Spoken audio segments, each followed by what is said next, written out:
안녕하십니까. 반갑습니다. 최근 몇 년 사이에 국내에서 철관음이 정차의 주류로 자리 잡았다가 요즘에는 이제 무이암차가 대세를 이루고 있죠. 이 무이암차는 철관음보다가 훨씬 더 발효가 많이 됐고 가장 전통적인 제다 방식을 고수하고 있는 차라고 볼 수가 있죠. 무이암차 중에서 그 중에서 가장 대표적인 것이라고 하면은 두말할 것 없이 대홍포라고 생각합니다. 대홍포는 우리가 흔히 마시고 또 많이 들어왔던 차죠. 그걸 마셔보면은 사실 집집마다 그 차 맛이 다르고 그리고 포장도 다르고 그래서 더 알기 어려운 차 중에 하나입니다. 대홍포의 역사를 보면은 명나라 때부터의 그 전설을 가지고 있죠. 그 약성을 가지고 있어가지고 황실에 그 황비를 치료했다는 그런 전설을 가지고 있어서 유명하고 그 이후에도 이 차의 생산량이 너무 적고 맛과 향기는 좋다고 소문이 나 있고 그래서 늘 무이암차 그러면 대홍포 대홍포 그러고 있는데 실제 그 대홍포에 대해서 깊이 알고 있는 사람은 많지 않다고 생각합니다. 저는 이 대홍포에 대해서 알아보려고 이 수소문을 하고 자료를 찾다가 보니까 대홍포에는 그 진덕화라는 사람, 저는 진덕화 선생이라고 부르는데 이 진덕화 선생이 대홍포에 늘 개입되어 있고 제가 직접 만나고 차실에 가서 보고 그 다음에 중국 자료를 찾다가 보니까 진덕화 선생이 중국에서는 대홍포의 아버지라고 불리더라고요. 그래서 쭉쭉 각종 대홍포를 알아가면 알아갈수록 왜 대홍포의 아버지라고 부르는가를 제가 알게 되었습니다. 대홍포는 첫 번째가 그 전설을 가지고 있는 모수대홍포라고 있어요. 모수대홍포는 모이산 구룡가에 있는 그 언덕에 세 그루가 본래 있었어요. 1980년대 초반까지만 해도 세 그루가 있다가 부지불식간에 언제 생겼는지는 모른답니다. 하여간 80년대에 또 한 그루가 나가지고 지금은 네 그루가 있고 그리고 또 80년대에 그 대홍포 네 그루가 있는 그 밑에 부분에 두 그루를 더 심었어요.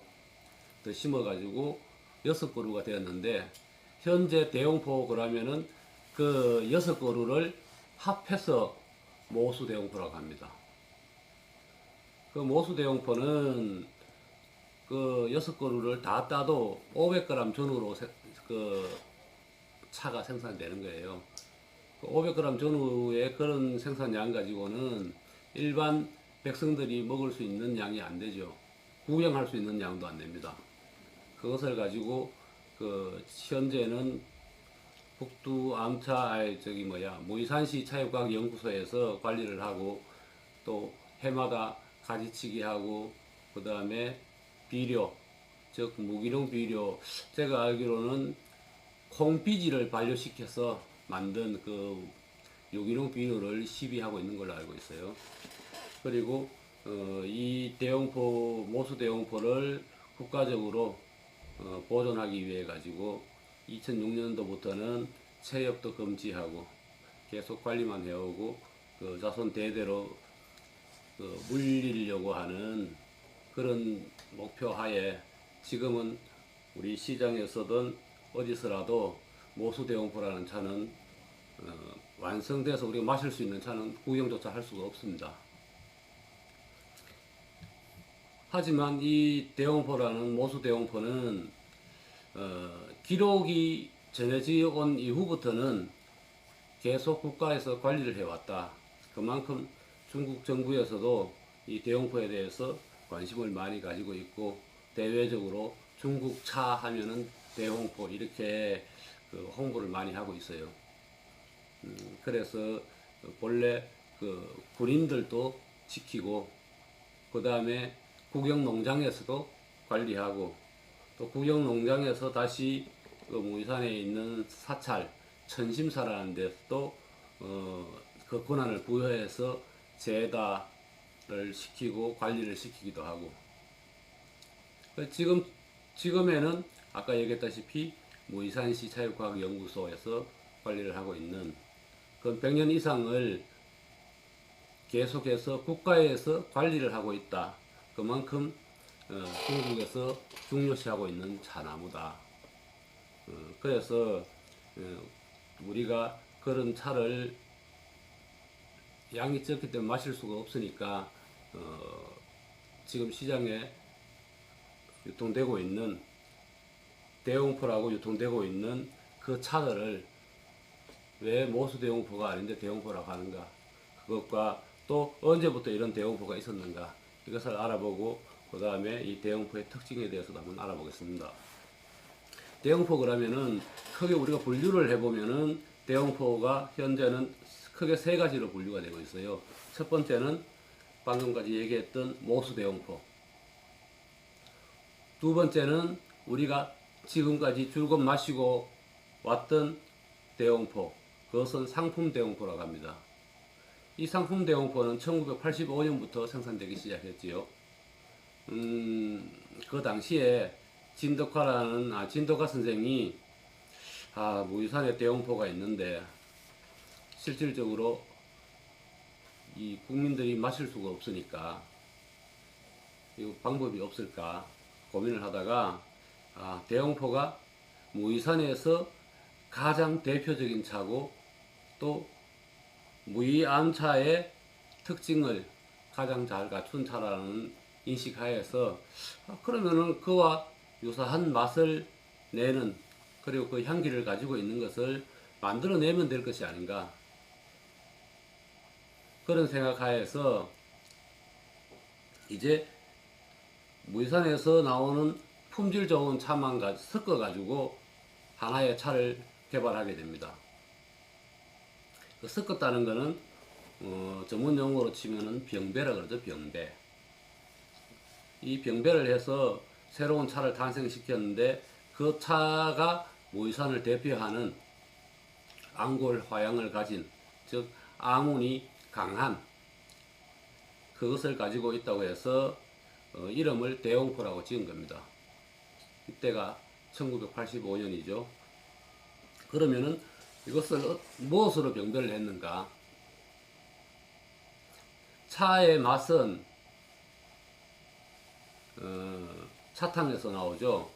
그리고 차탕을 즐기기 전에 먼저 느끼게 되는 것은 차의 향기입니다. 그래서 이 무이암차는 청차류이기 때문에 역시 또 차 향기도 무시할 수가 없죠. 그래서 향기도 강조하고 차탕도 아주 풍미가 풍부한 그런 것을 만들기 위해 가지고 했는데 그 두 가지를 주안점을 두게 했는 게 육계와 수선이었어요. 육계는 무이산에서 가장 향기가 좋다고 할까요? 풍부하면서도 향기가 깊고 그 다음에 개화향이 나온다는 거죠.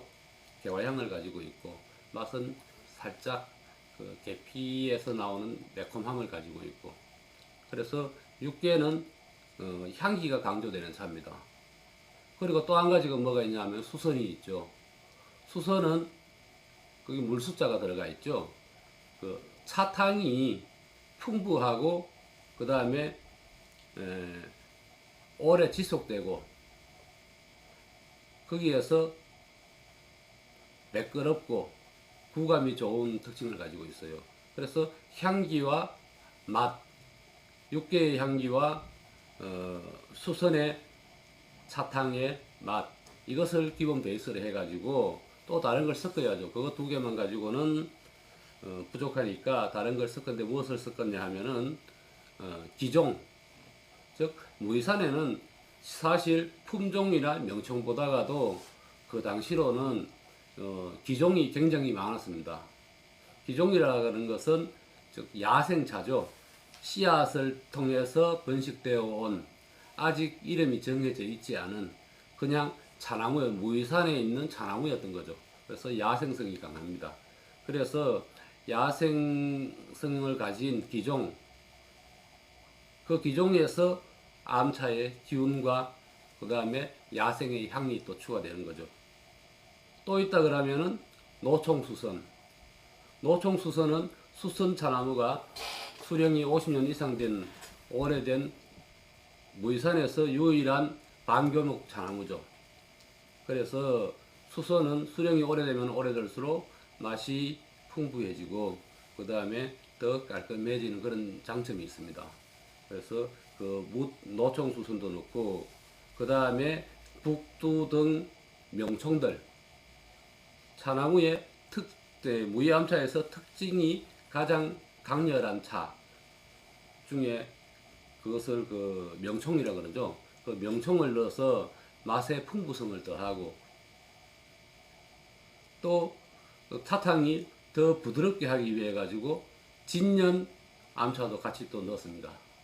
이런 다양한 걸 가지고 1985년도에 병배를 해서 새로 만들어내는 차인데 이것을 만들어내고 난 뒤에 장천복 선생 지금 돌아가셨지만도 이하에 여러 유명한 차인들을 모시고 시음을 해보니까 이것이 무슨 차인가, 육계도 아니고 수선도 아니고 그 어떤 차인지는 모르는데 향기도 너무나 좋고 또 맛도 아주 풍부하고 무의산에서 이런 차가 나오는가 하는 그런 평가를 받고 그 평가를 받고 난 뒤에 진덕화 선생이 이것을 무의산에서 제일 좋은 차를 만들어내기 위해서 이것저것 섞어서 만든 건데 대홍포라고 하려고. 왜냐하면은 실질적으로 구룡가면 대홍포가 있지만도 일반인들 못 먹으니까 우리가 대홍포라는 것을 상품화 시켜가지고 무의산을 대표하는 차로 만들자, 이런 의도에서 이 대홍포를 만들었다. 그래 만들어내는 게 우리 소위 상품 대홍포라고 합니다. 우리 시장에서는 상품은 빼고 그냥 대홍포라고 하죠. 첫 해에 만들어낼 때, 판매할 때는 사각형, 이렇게 생긴 사각형 종이 상자에 15g짜리 포장으로 했습니다. 15g짜리 포장으로 했는데 시장에서 굉장히 반향을 일으키고 없어서 못 파는 차가 되었었죠. 그리고 앞에 보면은 대홍포라고 쓰고 83차인 진년제 이렇게 제문을 붙였습니다. 그리고 기본 도안은 차 잎 문양을 붉은색으로 이렇게 해서 우리가 예전에는 대홍포 사면은 기본적으로 이 문양이 들어가 있었습니다. 이 글씨하고 이렇게 나오다가 90년대 후반 돼 가지고 제 기억으로는 90년대 후반으로 생각하는데 그때부터는 20g으로 늘려 가지고 이렇게 만드는 거죠. 이거는 지금 2003년도에 나온 건데 앞에는 예전 것과 같은 대홍포, 뒷면에는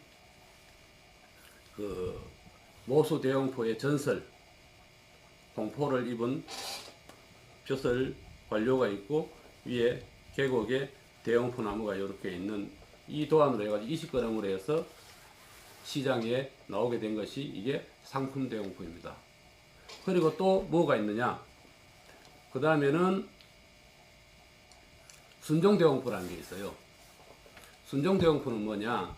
순정대홍포는 모수대홍포의 향기와 맛을 가진, 그리고 그 차나무의 DNA가 99% 이상 일치하는 정말 모수대홍포를 대신해서 마실 수 있는 차를 생산하게 되었는데 그것을 순정대홍포라고 하죠. 순정대홍포는 어떻게 해서 생겼는가? 순정대홍포는 1964년도에 보관시에 있는 복건성 차역과학연구소에서 이 대홍포를 연구하기 위해 가지고 중앙정부로부터 우리가 무의산에 가서 이 대홍포 가지를 잘라 가지고 우리 육묘장에서 육성을 해서 한번 연구를 해보겠다. 그 허가를 받고 1964년도에 무의산에 와가지고 이 가지를 잘라 갔었어요. 모수 대홍포 가지, 그 당시에는 세 그루가 있었기 때문에 세 그루의 가지를 각각 잘라 갔습니다. 그것을 잘라 가가지고 복건성 차육과학 연구소에서 삽목을 내 가지고 계속 육성을 시키고 있었죠. 근데 진도가 선생은 이것을 무이산에 해야 되는데 저 상위 그 연구소에서 하고 있으니까 어렵다는 거죠.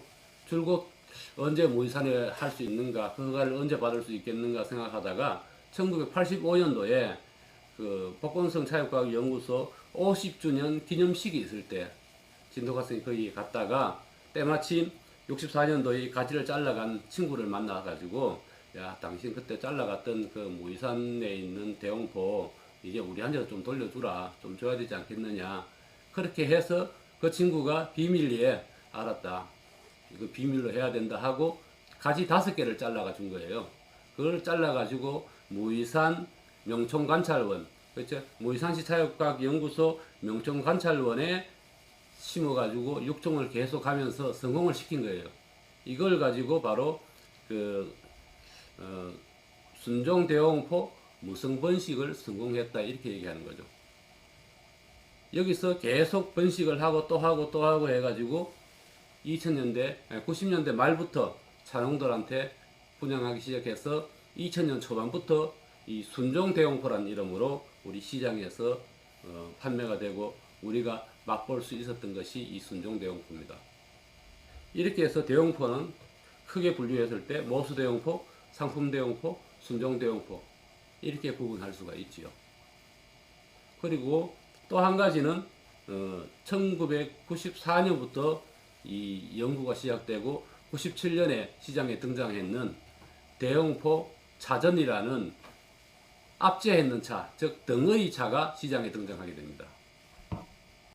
이 덩어리 차는 우리 직사각형으로 되어 있는 차전이라고 그러죠. 우리가 그 운남에 가면은 전차라고 있죠. 그런 형태인데, 이것은 1994년도에 그 중국 차학회 연회라고 해마다 한 번씩 하는 건데, 그때 94년도에 운남성 곤명에서 그 회가 있었어요. 그때 진도가 선생이 운남에 갔다가 이 덩어리 차를 처음 보게 된 거예요. 그 전에 차 연구를 63년 4년부터니까 93년 30년 동안 무이암차에 대해서만 목숨 걸고 열심히 연구하고 다른 차에 대해서는 그렇게 관심을 갖지 못했다가 운남에 갔더니만은 보이차를 보니까 덩어리차 둥근 것도 있고 각진 것도 있고 있던 거예요. 깜짝 놀라고, 그리고 거기서 생각났던 게 뭐냐면 용봉단차라는 게 있잖아요. 송나라 때 용봉단차. 송나라 때 용봉단차는 복건성 무이산 옆에 있는 건양에서 생산됐죠. 건양 어차원에서. 그리고 그 다음에 원나라 때는 무이산 어차원에서 또 이 덩어리차를 만들었습니다. 무이산에 이 덩어리차가 있어야 되는데 이때까지 미처 생각을 못했던 거였죠. 그래서 거기에서 이 덩어리차를 보이차, 전차나 병차를 어떻게 만드는가 저렇게 열심히 보고 난 뒤에 무이산에 와서 고민을 한 거죠. 그래서 그 진도가 선생 당시 말로는 자기가 기계를 만들어 봤답니다. 이렇게 해서 만들어 보고 저렇게 해서 만들어 보고, 그리고 무이암차를 가지고 이렇게도 찍어보고 저렇게도 찍어보니까 잘 안 되더래요. 그래서 그 곤명차창에 연락을 해가지고 어떻게 하는 건가 물어보고 거기에서 도움을 받아가지고 97년도에 처음으로 완성된 이 전차를 생산하게 되었던 거죠. 그리고 96년도에 여기에 대한 설계를 다 해가지고 그 중국의 무이암차로 유명한 사람들한테 이 전차에 대해서 설명을 하고 또 거기에 대해서 이 대용포 전차의 특징에 대한 것들을 사인도 받고 이렇게 했었어요. 그러겠는데 이 전차가 처음에는 이 골지게 해가지고 길쭉길쭉하게 이렇게 나왔던 거예요. 이거는 2000년대 이후에 나온 거기 때문에 그때는 이 정사각형의 초콜릿 형태로 이렇게 나오고, 97년도는 소띠해예요. 소띠해고 그 다음에 홍콩이 반환되던 그 해이기 때문에 그때에 처음 97년도에 처음 나왔던 거는 뒷면에 그 소문양을 넣어가지고 대용포 차전하고 소문양을 이래 넣어가지고 그 연대를 대신하게끔 생산 연대를 알 수 있게끔 그렇게 해서 나왔던 거고. 그래서 왜 이 대용포 차전을 이렇게 만들었는가는 아까 얘기했다시피 모의산에 원래 송나라 때부터 있었던 그런 것도 있고, 두 번째는 이 무의 암차는 산차로 되어 있어요. 그래서 저장을 하다 보면은 잘 부서지고, 또 하나는 부피가 크기 때문에 자리를 많이 차지합니다. 근데 이렇게 기납을 해서 압제해 놓으니까 부서질 일도 없고 부피도 많이 줄고 이런 효과가 있죠. 그리고 일정한 세월이 지나니까 그 산차들은 청향 같은 경우는 오래 보관을 할 수가 없습니다. 오래 보관하면은 그 전문용어로 반청이라 그러는데 그 차향기가 소실되고 맛도 처음에 먹던 것과는 많은 차이가 나는 그런 그 좀 아쉬움이 있기 때문에 늘 그랬었는데, 이 압제를 해놓고 나니까 5년이 지나도 10년이 지나도 차향이 살아있어요, 그대로. 그리고 맛은 훨씬 더 부드러워져 있고, 그래서 이것도 지속적으로 후발효가 진행되고 나니까 맛도 더 부드러워지고, 또 하나는 청양 같은 경우에는 원래 성질이 온성까지 못 가는 성질입니다. 냉성에서 온성 다가가는 그런 정도의 그 차성을 가지고 있는데, 오래되고 나니까 성질이 온성으로 바뀌는 게예요. 온성으로 바뀌니까 건강에도 훨씬 좋지요. 그리고 맛도 더 풍부하고 깔끔해지니까 이거 묵히면은 더 가치 있는 차가 된다는 그런 장점을 또 나타내게 되었습니다. 지금도 계속해서 이 차전을 만드는데, 제가 지난번에 무의산에 갔을 때 2005년도 차를 가지고 이 주전자에 보리차 끓이듯이 이렇게 끓여서 먹는데 그 향기가 좋고 맛도 정말 좋더라고요. 가장 대표적인 것은 어떤 느낌이 났냐면은 바로 약향, 한약에서 나오는 그런 향기가 올라오고, 맛에서는 진년 보이차에서 느껴지는 그 세월의 맛이 올라오더라고요. 그래서 지금 제가 가지고 있는 이것도 잘 더 보관을 해봐야겠구나, 나중에 그렇게 먹어봐야지 하는 그 생각을 했죠. 그리고 또 한 가지는 최근 2, 3년 사이에 등장한 건데, 최근에 3, 4년 전에는 3, 4년 전부터 무의 암차 가격이 정말로 무서울 정도로 상승을 했어요. 거기에서 선두주자가 뭐냐면은 6개였죠, 6개.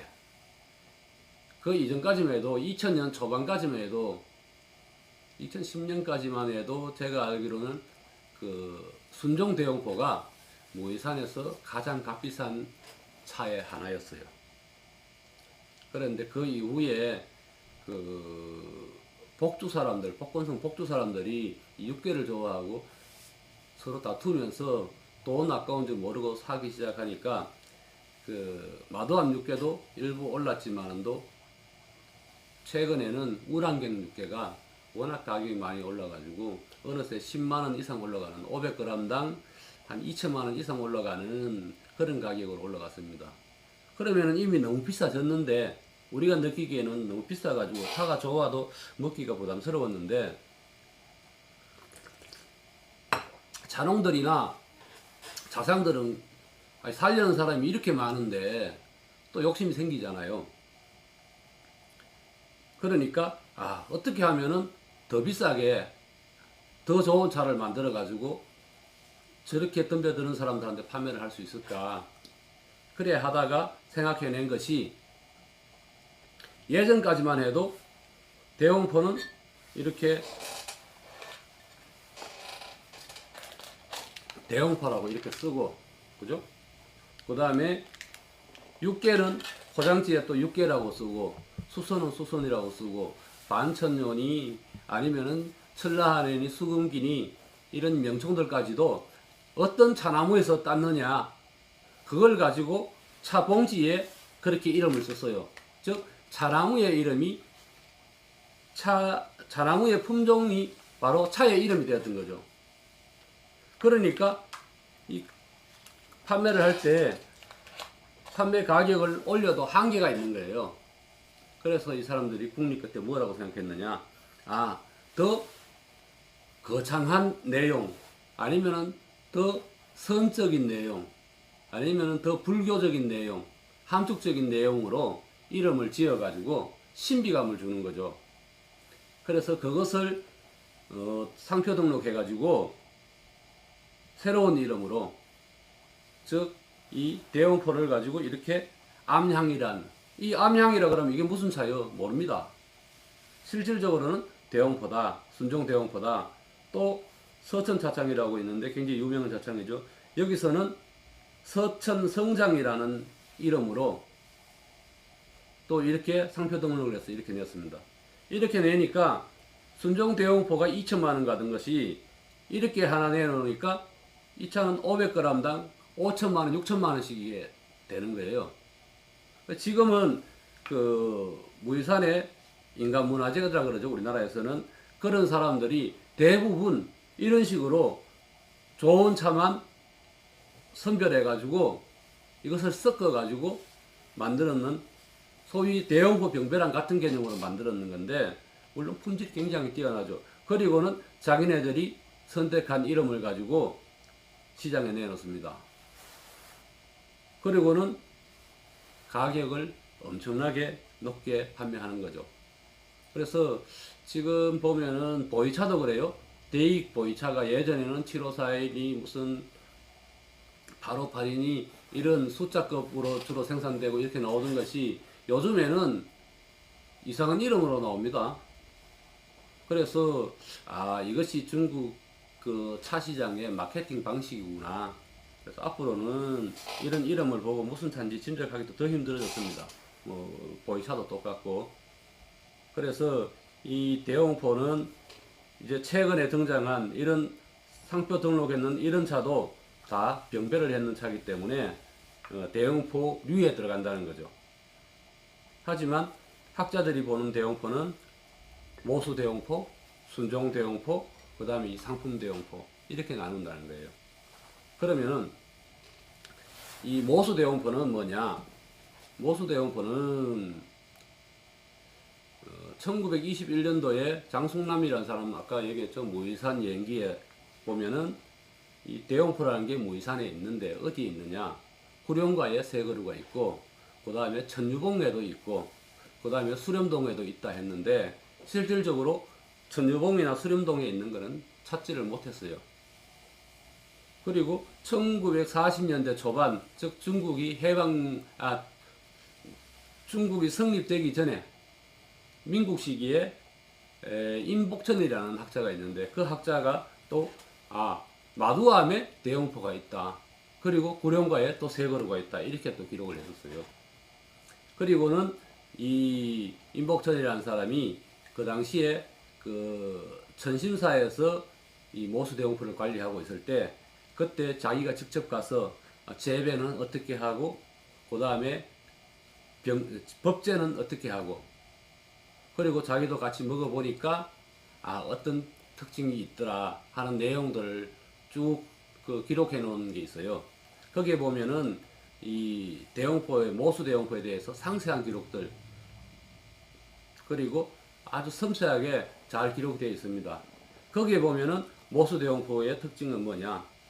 5월, 15월경에 채엽을 하고, 그 다음에 그것을 우려서 먹었더니 개화향이 9번을 우릴 때까지 지속되더라. 그리고 암운이 다른 무이암차에 비해서 굉장히 뚜렷하게 나타나더라. 그래서 이 대용포가, 전설적인 대용포가 역시나 대단하구나 하는 걸 자기가 느꼈다고 그렇게 써놓았어요. 그래서 이 대용포는 기본적으로 개화향이 굉장히 강조됩니다.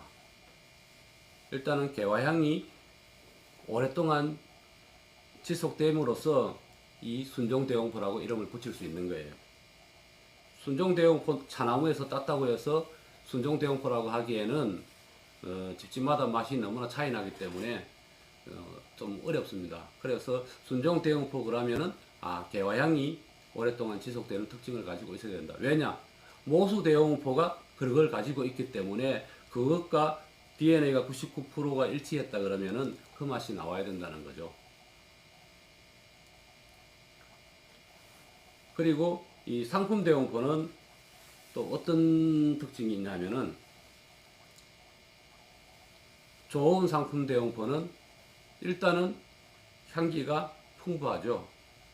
그리고 개화향도 가지고 있습니다. 왜냐? 병배를 할 때 육개를 가지고 향기를 나게 했으니까 개화향도 가지고 있고, 그리고 맛도 굉장히 풍부한 육개의 맛과 수선의 맛과 북두의 맛과 노청수선의 맛과 기타 명청들의 맛이 복합적으로 되어 있어요. 그렇기 때문에 정말로 좋은 상품 대용포, 그리고 잘 만든 상품 대용포는 이게 좋긴 좋은데 이게 무슨 품종이야? 했을 때 무슨 품종인지 알아볼 수 없도록 공통적인 향기와 맛이 나타나도록 만든 것이 잘 만든 상품 대용포다, 이렇게 되는 겁니다.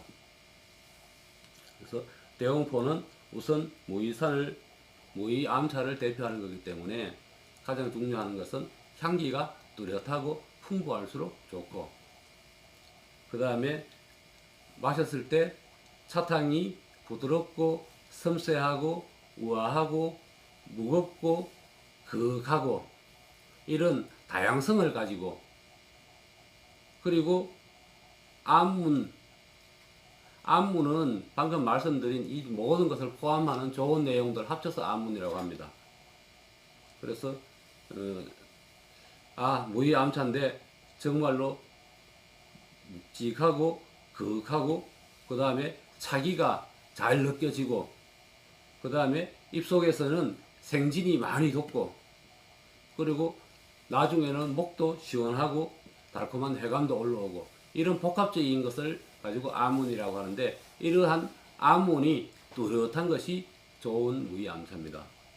보통적으로 청향일 경우에는 탄생이 황록색 아니면 금황색 쪽으로 나오죠. 주로 금황색이라고 합니다.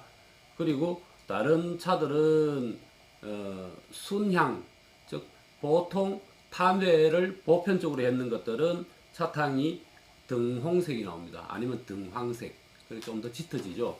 그렇게 나오는데, 그 당이 차가 좋으면 좋을수록 그 밀도가 높고, 먹으면은 아까 얘기했다시피 침이 굉장히 잘 고이는, 그리고 더 중요한 것은 차기가 강하게 느껴지는 것이 좋은 무의 암차니까, 여러분들이 대용포를 찾을 때는 일반적으로 순종 대용포는 가격도 비싸고 또 보기도 쉽지가 않으니까 일반 상품 대용포를 찾는데, 여기에서도 풍부한 맛, 조화로움, 그리고 구감이 섬세하고 부드럽고 매끄러운 느낌, 또 하나는 생진이 많이 솟는 그런 차를 골라서 드시면은 좋은 대용포를 먹었다, 이렇게 얘기할 수가 있겠습니다. 대용포의 역사, 그리고 대용포의 종류, 그 다음에 현재의 대용포의 시장, 이런 것들을 쭉 훑어봤는데, 이제 이 차생활을 할 때 가급적이면은 스스로 먹는 차는 조금 더 출신 성분이 분명하고, 그 다음에 맛이 풍부하고 조금 고급스러운 걸 우리가 마심으로써 몸에서 차기도 많이 느끼고, 그리고 명상할 때도 많이 도움이 되는 그런 차생활이 되었으면 좋겠습니다. 감사합니다.